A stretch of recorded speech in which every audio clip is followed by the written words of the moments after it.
बिहार में नीतीश कुमार ने 7वीं बार सीएम पद की शपथ ली। भाजपा कोटे से 2 उप मुख्यमंत्रियों ने भी शपथ ली। राजभवन में अमित शाह, भाजपा अध्यक्ष जेपी नड्डा की मौजूदगी में हुआ समारोह। सिद्धार्थनगर में पुल से टकराकर बोलेरो पलटी, आधा दर्जन की मौत। मृतकों में 3 बच्चे भी शामिल। मुंडन कराने बिहार के मैरवा जा रहा था परिवार। तड़के हुआ हादसा, 4 घायलों को मेडिकल कॉलेज गोरखपुर भेजा गया। रविवार देर रात कानपुर के जाजमऊ इलाके में हुआ विवाद। बाइक से जा रहे युवक के पाउच से अन्य युवक पर गिरी पानी के छींटे। कहा सुनी हाथापाई तक पहुंची। जमकर चले लाठी डंडे और हुआ पथराव। पिंटू निषाद नाम के युवक की हुई मौत। इलाके में सांप्रदायिक तनाव। मौसम ने अचानक बदली करवट, कई जिलों में बेमौसम बारिश। सेंट्रल यूपी के कई जिलों में बारिश से खेतों में खड़ी धान की फसल को नुकसान। औरैया जिले में पूरे रात गायब रही बिजली। कांग्रेस नेतृत्व पर कपिल सिब्बल व तारिक अनवर का करारा हमला। सिब्बल ने कहा शायद कांग्रेस ने हार को ही अपनी नियति मान लिया है। इटावा में बिजली विभाग की लापरवाही से युवक की गई जान। रात भर हैंडपंप पर टूटी पड़ी रही हाई वोल्टेज लाइन। पानी भरने हैंडपंप पर पहुंचे युवक की चपेट में आने से दर्दनाक मौत। अमिताभ बच्चन ने पोती आराध्या को खास अंदाज में किया बर्थडे विश। एडिलेड टेस्ट पर मंडराया कोरोना वायरस का खतरा। अब खबर विस्तार से।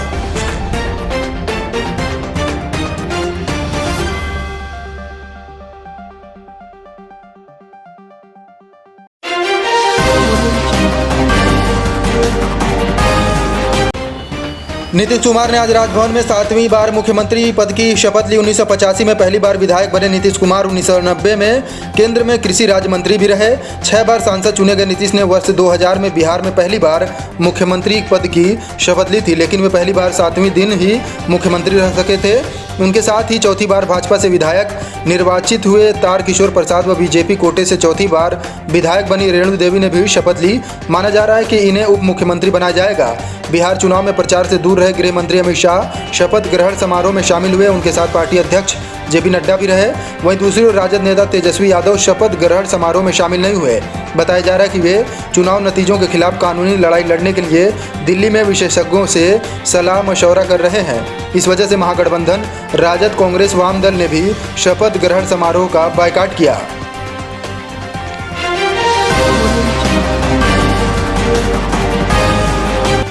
उत्तर प्रदेश के कानपुर में पानी के छींटे पड़ने को लेकर 2 समुदाय आमने सामने आ गए। दोनों के बीच जमकर मारपीट हुई।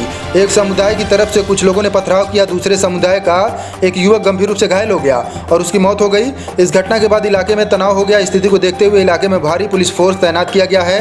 मुख्यमंत्री योगी आदित्यनाथ ने युवक की मौत पर शोक व्यक्त किया है और उसके परिवार को 5 लाख रुपए आर्थिक सहायता देने का ऐलान किया है। साथ ही आरोपियों पर एनएसए के तहत कार्रवाई करने का आदेश दिया है। मामला चकेरी थाना क्षेत्र के जाजमऊ इलाके का है। यहां पर वाजिदपुर में रहने वाले 25 वर्षीय पिंटू निषाद टेनरी में काम करते थे।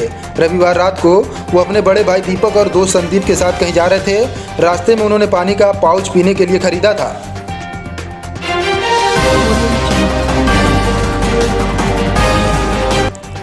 उत्तर प्रदेश के सिद्धार्थनगर जिले में सोमवार सुबह नेशनल हाईवे 233 पर बढ़िया गांव के पास तेज रफ्तार बोलेरो अनियंत्रित होकर पलट गई। हादसे में बोलेरो सवार 3 बच्चे समेत 6 लोगों की मौत हो गई। मृतकों में 5 एक ही परिवार के हैं। दुर्घटना में 4 लोग घायल भी हुए हैं। घायलों को अस्पताल में भर्ती करवाया गया है। 2 घायलों की हालत गंभीर होने के बाद उन्हें गोरखपुर मेडिकल कॉलेज रेफर किया गया है। कपिल वस्तु कोतवाली इलाके के रक्सौल निवासी अनिल मुंडल संस्कार करवाने के लिए मैरवा बिहार जा रहे थे। सुबह करीब 4:30 बजे जैसे ही वे मधुबनिया कस्बे के पास बढ़िया गांव के पास पहुंचे, अचानक बोलेरो अनियंत्रित होकर पुल से टकराकर पलट गई।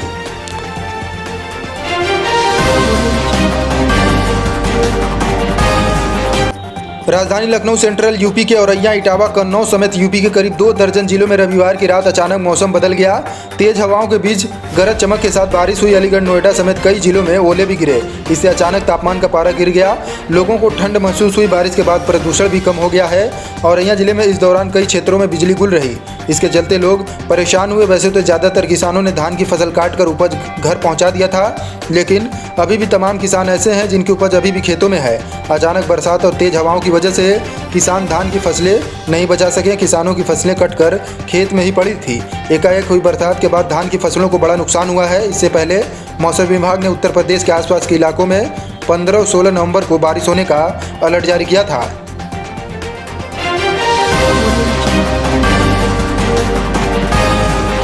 कांग्रेस के दिग्गज नेता कपिल सिब्बल ने बिहार चुनाव में पार्टी बेहद खराब प्रदर्शन के बहाने शीर्ष नेतृत्व पर करारा हमला बोला है। उन्होंने कहा कि पार्टी ने शायद हर चुनाव में पराजय को ही अपनी नियति मान ली है। इससे पहले बिहार कांग्रेस के बड़े नेता तारिक अनवर ने भी कहा कि बिहार चुनाव परिणाम पर पार्टी के अंदर मंथन होना चाहिए।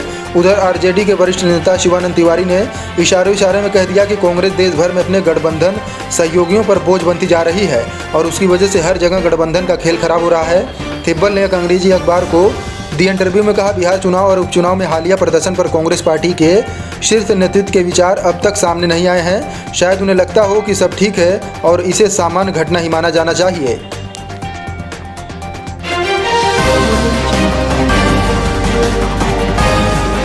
इटावा के पानकुंवर इंटरनेशनल स्कूल परिसर में पौधारोपण का आयोजन किया गया। इस मौके पर अजंट सिंह यादव और महंत गणेश दास महाराज ने पौधारोपण किया। इस अवसर पर अजंट सिंह यादव ने कहा कि वृक्ष जीवन के अति महत्वपूर्ण हैं, अतः इनका संरक्षण जरूरी है।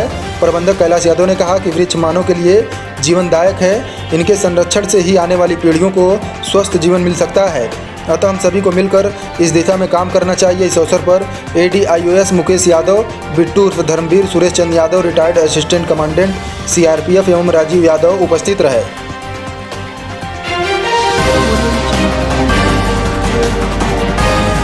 यूपी के इटावा शहर में फ्रेंड्स कॉलोनी थाना क्षेत्र के विजयनगर सब्जी मंडी में विद्युत विभाग की लापरवाही से झोपड़ी में जीवन यापन करने वाले 35 वर्षीय युवक की हैंडपंप में आ रहे करंट से मौत हो गई।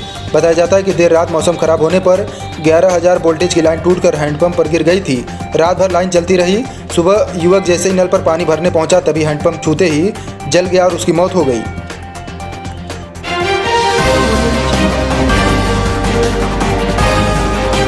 इटावा जिले के बकेवर क्षेत्र में दीपावली के मौके पर जुआ खेल रहे आधा दर्जन लोगों को पुलिस ने गिरफ्तार किया है। पुलिस ने इनके पास से 17,250 रुपये बरामद किए हैं। पुलिस ने एक सूचना पर क्षेत्र के केशवपुर के पास सरकारी ट्यूबवेल के निकट घेराबंदी कर जुआ खेल रहे लोगों को दबोचा। सभी के खिलाफ गैम्बलर एक्ट व कोविड-19 अधिनियम में कार्रवाई की गई है।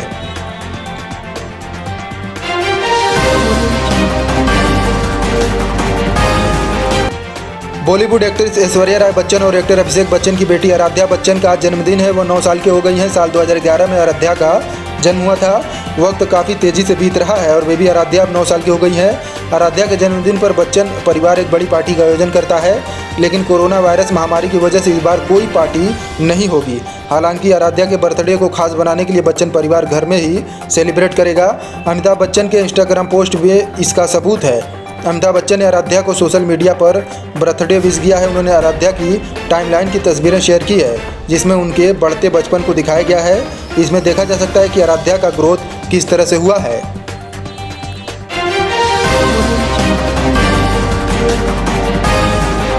एडिलेड में कोरोना वायरस के नए मामलों के बाद सोमवार को कप्तान टीम पेन सहित ऑस्ट्रेलिया के कुछ खिलाड़ियों को क्वारंटाइन में जाना पड़ा है। हालांकि क्रिकेट ऑस्ट्रेलिया CA ने कहा कि भारत के खिलाफ यहां 17 दिसंबर से होने वाले पहला टेस्ट पूर्व निर्धारित कार्यक्रम के अनुसार होगा।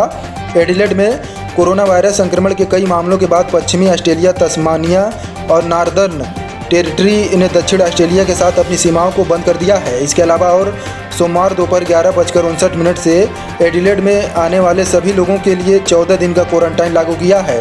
CA ने पहले डे नाइट टेस्ट के संदर्भ में कहा निगरानी रखी जा रही है, लेकिन कहानी यहीं खत्म हो जाती है। संक्रमण के मामले रविवार को 4 थे, लेकिन सोमवार को यह आंकड़ा 17 तक पहुंच गया। इन मामलों का असर ऑस्ट्रेलिया के क्रिकेट सत्र पर पड़ सकता है। इस बुलेटिन में बस इतना ही। कल फिर हाजिर होंगे नई खबरों के साथ। हमारे साथ जुड़े रहने के लिए हमारे फेसबुक पेज को लाइक करें, यूट्यूब चैनल को सब्सक्राइब करें और अधिक खबरों के लिए हमारी वेबसाइट www.tejaskhbar.com पर जाएं।